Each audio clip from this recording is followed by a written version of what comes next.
Hello, I'm Coin Ring Maker, and if this is the first time you found one of my videos, go ahead and subscribe. I do a lot of coin ring making content.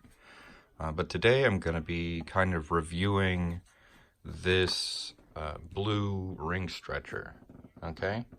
And before I tell you about this, I want to tell you about how I was stretching rings before I got this. Because when I started making coin rings, I was on a budget. So I didn't have a whole lot of money to throw around.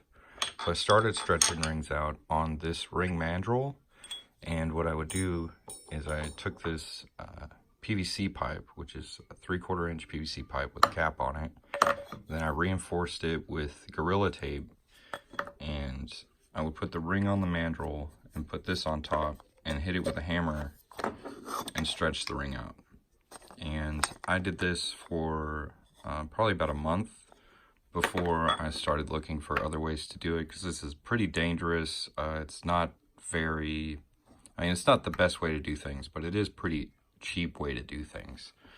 So while I was researching another method, I found this thing. It's called a Rathburn ring stretcher. They're pretty affordable.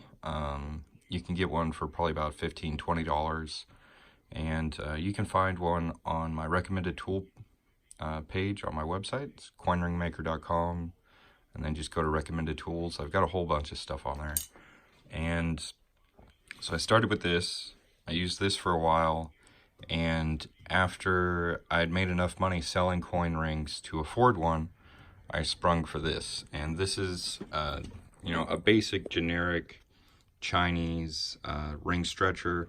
I didn't have super high hopes for it, but it certainly does the job, at least for stretching rings, which is mostly what I use it for. As far as this reduction die, I'm not a big fan of it.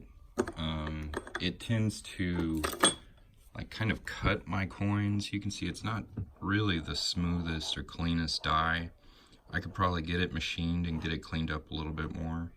But usually when I'm reducing, I still use my Legacy brand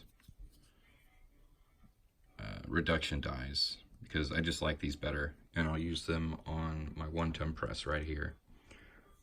So as far as this goes, it's great for stretching rings, not super great for reducing them, because you don't have a lot of power with it either. So even if I did use this die, which I have on like 50-cent pieces because it was big enough, I'll take this off and move it onto my 1-ton press and use it over there, just because I have more control, more power. This doesn't have a whole lot of torque to it. You can't really do much. So that's about it. I mean, I like the ring stretcher. There are definitely better, nicer ones out there if you have the money to spend on them. But as far as a low budget ring stretcher, it gets the job done. And if you're moving your way up from rinky-dink tools to something a little more professional, and you've got enough money to like $125, you can get one of these, and it's going to save you a lot more time. You can get much more accurate with your stretching, and it does come with a reduction plate, so that kind of opens up some possibilities for different coins and different ring sizes. But like I said, if you're going to use the reduction plate, try it out on a 1-ton press. It's much easier. That's about all I have for this. If you guys want to see a video of me using it, go ahead and ask for it in the comments, and I'll get that done. If you have any other questions, put them in the comments as well. And I'll have a link for this, like I said, on my recommended tool page, and that should be in the description below. Alright, y'all have a great day, and thanks for watching, and have fun making coin rings.